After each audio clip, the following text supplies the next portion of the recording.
Assalamualaikum warahmatullahi wabarakatuh. Kembali lagi dengan saya Hendy Winanda di channel Sahabat Ternak Nusantara, channel yang selalu terdepan memberikan informasi seputar dunia peternakan yang pastinya selalu menarik untuk disimak, inspiratif, aktual, tanpa rekayasa, dan pastinya menginspirasi bagi sahabat ternak Nusantara untuk lebih bersemangat dalam mengembangkan bisnis peternakan. Pada kesempatan hari ini saya berada di Bumiku Hijau Farm milik Pak Bondan dan Kusuma sebagai pemilik peternakan ini. Untuk lebih lengkapnya, monggo Bapak Bondan dan Kusuma untuk memperkenalkan diri dahulu. Bismillahirrahmanirrahim. Perkenalkan, nama saya Bondan dan Kusuma. Saya kelahiran 78 Yogyakarta. Terus core bisnis saya di usaha peternakan kambing domba. Iya. Kambing arahnya ke arah susu, domba arahnya ke arah daging, dan sebentar lagi ke arah susu. Lebih spesifik ke arah susunya. Oh begitu. Pemilihan bibit penggemukan yang baik itu yang bagaimana Pak untuk betina maupun jantan untuk penggemukan? Penggemukan ya. Ya. Salah satu faktor untuk penggemukan yang mudah itu kuncinya jangan beli bakalan domba dengan bobot yang terlalu kecil. Contohnya bobot berapa Pak?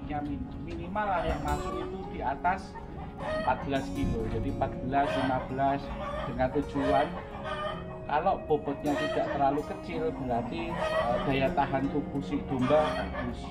Kedua, kita tentunya juga harus lihat pasar yang dikehendaki oleh bobot yang konsumen oleh pasar itu kan di range 20 sampai 25 kilo. Iya. Jadi kalau penggemukan itu kan hanya 50 hari. Iya. Karena di hari ke 51 si domba bobotnya memang tetap naik, cuma cenderung stagnan. Ya, naiknya tidak seperti saat dia baru datang.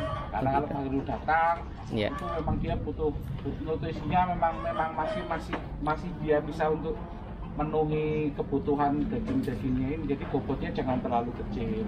Dengan tidak bobot terlalu kecil berarti daya tahan tubuhnya bagus. Dengan daya tubuhnya bagus berarti resiko kematian, resiko kambing sakit itu juga domba sakit itu terlalu bisa diminimalkan. Ya. Jadi seperti itu. Jadi jangan terlalu kecil. Posisinya baik itu jantan maupun betina, ya, kuncinya di situ. Terus kalau pemilihan untuk betina yang di atas 17 kilo itu apakah nggak riskan bunting Pak? Nah, kalau untuk bunting kebetulan kita ada tim sendiri, ya, yang tugasnya untuk ngecek kebuntingan. Dia kan memang bunting ya kita nggak akan pakai. Ya. Kita nggak akan pakai. Paling nggak dikirim ke divisi ya, ke breeding di kandang Magelang ya Pak? Ya, di arah situ. Dombanya juga harus terawat. Ini seperti domba yang kita lihat ini setiap hari Jumat, kebetulan pas kita Jumat, yeah, itu pasti dicuci untuk salah satu kebersihan. Jadi domba datang SOP-nya jalan. Yeah. SOP-nya jalan. Salah satu SOP-nya itu obat parasit eksternal, internalnya harus dimasukkan, vitaminnya harus dimasukkan. Untuk kesehatan matanya juga kita harus semprot pakai obat matanya. Terus untuk pakanannya juga kita merubah dari makanan basah rumput menjadi makanan yang kering. Untuk proses pencukuran itu kan salah satu masuk ya SOP Pak. Ya, itu disarankan di berapa hari domba setelah datang Pak? 1 hari setelah datang. Bisa? Bisa, 1 hari. Jadi begitu domba datang, jangan melakukan tindakan yang sifatnya menyakiti tubuh si ternak. Tidak boleh mensuntik. Iya. Tidak boleh langsung dicukur. Jadi diamkan minimal 1 hari lah, biar dia beradaptasi dulu dengan lingkungan, baru nanti hari berikutnya disuntik, dicukur. Untuk pakan yang baik itu bagaimana, dan cara menghitung kebutuhan pakan untuk 1 ekor domba itu gimana? Berapa? Nah, pada dasarnya domba itu, kambing itu makanannya hanya 3: karbo, protein sama serat. Iya. Karbo terbaik ada di jagung. Iya. Protein terbaik ada di kedelai. Iya. Kalau serat macam-macam, bisa pakai rumput, bisa pakai kangkung, bisa pakai kulit kacang hijau. Mana yang lebih mudah, mana yang lebih murah, dan itu hanya serat. Karena domba kambing itu kan hewan yang harus memamah biak, jadi dia harus ada elemen seratnya. Nah, bahasa baik apa tidak itu, makanan itu saling melengkapi. Jadi nggak bisa karbonya harus menang, atau proteinnya harus menang, atau seratnya harus menang, nggak bisa. Mereka harus seimbang. Nah, pada domba dan kambing itu makanannya kan minimal 4% dari berat badannya, ya kan? Nah, cara yang paling enak adalah memberikan makanan ke ternak itu ad-lib. Jadi selalu ada terus, selalu ada makanan di tempat makan. Toh seberapapun Mas Hendy mau kasih makanan ke ternak, dia hanya makan tidak akan lebih dari 5%. Tidak akan lebih dari 5%. Misalkan bobotnya domba itu 20 kilo. Dia selama 24 jam dia hanya akan makan 8 on. 8 on. Jadi targetnya itu 8 on itu tadi. Begitu 8 on ya dia sudah akan berhenti. Jadi bisa dihitung, misalkan dalam satu range, satu kandang gini, jumlah ternaknya ada 100 ekor. Terus masing-masing di apa namanya? Di jumlah, di average, di rata-rata hitungannya ketemunya bobotnya per ekornya 20 kilo. Berarti kebutuhan pakan saat itu adalah 8 on kali 100 ekor, berarti sekitar 80 kilo. Itu diambil di minimal ya Pak, 4% itu ya? Minimalnya di 80 kilo. Jadi kita 80 kilo itu bisa diberikan bertahap. Tapi di tempat makan itu kuncinya tidak boleh kosong. Karena gini, satu kotak, satu vlog, itu kan biasanya kalau di tempat kita ngisinya 2 atau 3 ekor dengan bobot 20 kilo. Jadi dari 3 ekor ini pun ada yang bobotnya 19, ada yang bobotnya 20, ada yang bobotnya 21. Yang bobotnya 21 makanannya jelas lebih banyak daripada yang 19 kilo. Jadi tempat makan itu fungsinya selalu ada, karena yang 21 kilo ini makanannya jelas lebih banyak daripada yang 19 kilo. Jadi dia harus posisinya selalu harus ada, meskipun hanya sedikit. Terus nanti ditambah lagi, jadi pemberian pakannya tadi kan betulnya kita 80 kilo dalam satu hari ya. Jadi 80 kilo itu diberikan berapa kali, Pak? Diberikan di tempat kita 5 kali. 5 kali. Pagi, siang, sore, sama termasuk malam. Nanti siang itu jeda waktunya dibagi 2. Dibagi 2, jadi per 3 jam lah. Per 3 jam kita kasih sedikit lagi. Sambil diaduk dikasih lagi, sambil diaduk dikasih lagi. Terus saja. Kita pegawai yang di sini ada shift siang, ada shift malam. Karena makannya domba itu memang harus diperhatikan, mana yang di depan vlognya itu kosong, ya yang banyak harus digeser. Jadi walaupun kata tiap kotak nggak mesti sama berat bobotnya. Ketika siang sudah habis digeser lagi. Dengan dia bobotnya tidak sama, otomatis kebutuhan makanannya per masing-masing ternak kan tidak sama. Jadi yang pakannya banyak digeser ke yang habis. Terus saja, terus nanti yang kurang ditambahin sampai dia di 80 kilo. Jadi kalau misalkan 100 ekor. Nah, terus kedua paginya dihitung. Sisanya itu dihitung. Sisa berapa kemarin? Jadi dari 80 kilo itu kita bisa ngetes makanan itu feed intake-nya beneran masuk apa enggak ya. Dari paginya itu tadi, paginya makanannya dikumpulkan lagi. Sisanya ada berapa? Misalkan ada sisa 5 kilo, nah itu berarti kan ada persoalan. Kenapa dia ada habisnya makanannya itu kok tidak bisa optimal? Tidak bisa optimal itu kenapa? Karena mungkin makanannya bau tengika, atau suhu kandangnya lagi nggak pas kah, misalkan terlalu panas, atau ada gangguan lain. Tapi minimal yang harus masuk ke tubuh ternak itu tadi 4%.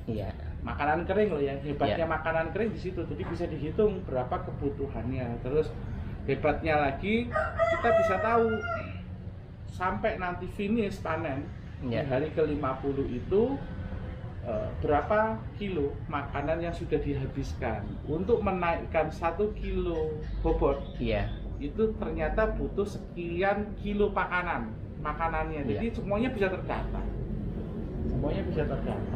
Nah, tugas shift yang malam terakhir itu kita di jam 9 malam. Memang ada pegawai yang khusus masuk malam. Fungsinya hanya satu, untuk ngasih makan sedikit sambil ngontrol itu tadi, checking domba ada yang kejepit atau tidak. Terus kedua, memang makanannya itu harus diratakan, ditambahkan, ada yang kurang ditambah, ada yang terlalu banyak digeser, itu terus saja dibangunkan nanti sekitar jam 9. Nah, dari situ kita nanti bisa tahu. Terus kan ini teman-teman biasanya penggemukan sudah pakai konsentrat dengan serat. Idealnya komposisi serat dan konsentrat itu yang ideal untuk penggemukan berapa persen konsentrat, berapa persen? Jadi gini, kita ada campuran antara konsentrat sama serat. Ini namanya complete feed. Untuk usaha ternak yang arahnya ke penggemukan, konsentratnya lebih mendominasi. 70%-nya konsentrat, 30%-nya serat. Tetapi itu harus dibalik apabila kita arahnya ke perah. Ke perah. Perah itu tidak bisa konsentratnya banyak, karena begitu konsentratnya banyak, kambing perahnya gemuk. Dan itu akan mengganggu. Susu itu dihasilkan dari serat. Jadi kalau arahnya ke penggemukan, konsentratnya lebih banyak, 70%, 30%. Tetapi kalau ke arah susu, seratnya lebih banyak. Seratnya bisa 70, konsentratnya ke 30. Beda lagi apabila kita main ke arah breeding. Breeding itu yang termurah serat. Jadi seratnya harus mendominasi, bisa 90% serat, 10%-nya di konsentrat, karena breeding itu jangkanya panjang. Berapa istilahnya efeknya itu seberapa untuk domba yang dicukur sama yang tidak dicukur, Pak? Domba yang dicukur dengan domba yang tidak dicukur, satu kelebihannya domba dicukur, kalau saya di Jogja dengan suhu yang panas seperti ini, minimal dia akan mengurangi tenaga untuk mengeluarkan keringat. Dia akan nyaman. Apapun namanya ternak, entah itu kambing, entah itu domba, entah itu burung, entah itu kuda atau apapun, nomor satu pakan, perawatan, sama pakan, perawatan, sama genetik. 3 itu wajib. Nah, faktor dicukur masuk ke faktor perawatan. Dia akan nyaman. SOP-nya. SOP-nya dia akan nyaman. Dengan dicukur, selain dia nyaman, kita bisa tahu, oh domba ini ada masalah dengan skabies apa enggak, dia ada penyakit kutu yang dinempel di kutu-kutunya, ada yang dinempel di kulit apa enggak. Dengan dicukur kita bisa bisa melihat dengan jelas. Terus ketiga, konon katanya, walaupun saya belum punya literatur, semakin pendek itu ya kita memonitor untuk dia gemuk apa enggaknya kan gampang. Lebih mudah ya dilihat kalau gemuknya, tingkat gemuknya. Istilah slicing. Begitu domba masuk di hari ke-10 kita pantau, di hari ke-20 kita pantau, di hari ke-30 kita pantau. Domba yang bulunya pendek kita akan tahu, selain dari data tapi kan tidak akan mungkin kita dengan 100 ekor kita nimbang satu-satu. Kita cukup visual aja ngelihat, oh ini domba kayaknya secara tampak mata, tampilan ini nggak baik, ini perkembangannya, ini harus dikeluarkan, ditimbang. Kalau memang benar-benar kenaikan bobotnya tidak signifikan, ya dia harus di-slicing, dia harus diakhir di awal daripada kerugiannya nanti di belakang ketahuan. Karena itu domba yang bermasalah dengan kenaikan bobot, itu akan membebani biaya keseluruhan. Jadi ada slicing 1, slicing 2, slicing 3, nah itu harus dibuang seperti itu. Biasanya penggemukan di sini gitu ada yang ambil bibit dari Jawa Timur dengan identik ekor gemuk, Jawa Tengah ekor tipis, atau Jawa Baratan yang semi Garut. Itu bagusnya yang bagaimana? Atau pemilihan yang lokal atau yang luar daerah? Dari data yang kita punya. Iya. Yang paling bagus untuk digemukkan itu dari Jawa Timur. Jawa Timur. Satu. Iya. ADG-nya bagus. Iya. Kedua Jawa Barat. Ketiga memang dari sekitaran Muntilan, Magelang, Jawa Tengah seperti itu. Nah, faktor itu berpengaruh dari itu tadi perawatan, terus pakan, genetik. Nah, genetik itu tadi karena Jawa Timur memang banyak genetik ekor gemuknya, terus dari merinonya juga ada. Dari genetik yang besar itu jelas mempermudah kita untuk ngasih makan apapun, ya gemuknya memang lebih cepat dibanding yang ekor kecil, tipis seperti itu tadi. Tapi kan untuk market daerah Jogja itu untuk sate atau lebih suka ekor tipis, itu bagaimana Pak? Ya jangan melawan. Oh, jangan melawan. Kalau memang habitat kita di Jogja, marketnya itu market yang dia sukai ekor tipis, ya jangan terus kita mengejar hanya gemuk toh. Marketnya tetap dikejar. Kalau memang orang Jogja tidak suka lemak gaji yang terlalu banyak, ya jangan terus kita nekat ngambil dari Jawa Timur. Begitu Jawa Timur nanti dimasukkan ke sini, mesti komplainnya akan banyak. Toh kalau di rata-rata lemaknya itu nanti dibuang, ditimbang juga ADG-nya sama juga. Oh begitu. Tadi tergantung marketnya juga. Kalau memang orang Pantura itu lebih senang domba yang satenya ada lemaknya. Gitu ya. Nah, tidak mungkin Pantura yang sukanya lemak kita kirimin domba ekor tipis masuk ke Pantura. Dia akan ditolak. Yang paling netral ya itu tadi, kita lihat pasarnya kemana.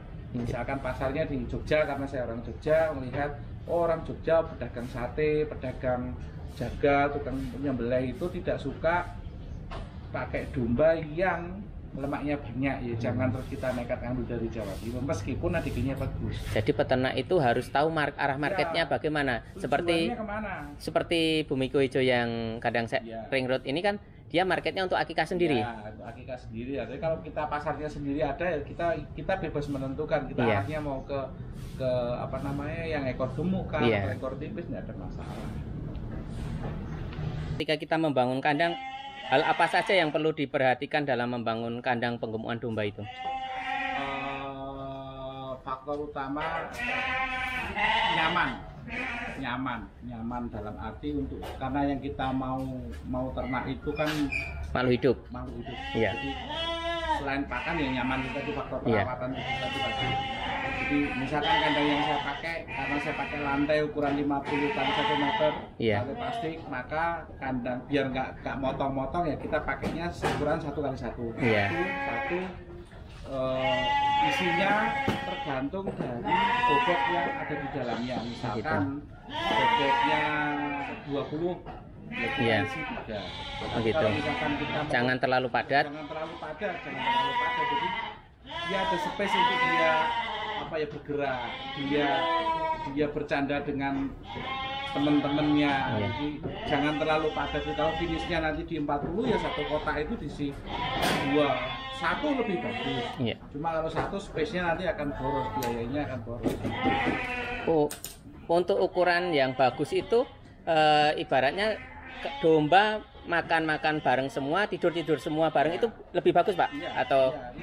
Jadi memang faktor ketinggian tempat pakannya, space tempat pakannya, sama ketinggian dari leher domba sampai ke palung pakan itu harus ideal. Jadi jangan sampai domba kecil dikasih tempat dudukan yang besar. Kayak di kandang saya itu kan bisa disetel. Jadi kalau dombanya yang datang memang domba yang kecil-kecil untuk pengemukan, berarti tempat palung pakannya disetel turun. Domba itu sebenarnya pada dasarnya dia makannya grazing. Jadi semakin ke bawah dia akan semakin nyaman habitatnya. Beda dengan kalau kambing. Kambing memang dia ke atas, domba lebih ke arah bawah. Nah, kalau dombanya yang datang domba besar itu di apa namanya dinaikkan. Tapi untuk kurbanan alangkah baiknya yang tetap yang di tempat palung tinggi ya Pak, ya, untuk menjaga postur. Iya. Bobotnya paling kan nanti di 40-50 kilo, jadi mungkin dia dombanya gede lah, itu otomatis palungnya diangkat. Tapi kalau dombanya pun awal seperti itu bobotnya 20 kilo ya memang dia harus diturunkan paling kan 30 cm gitu. dari lantai.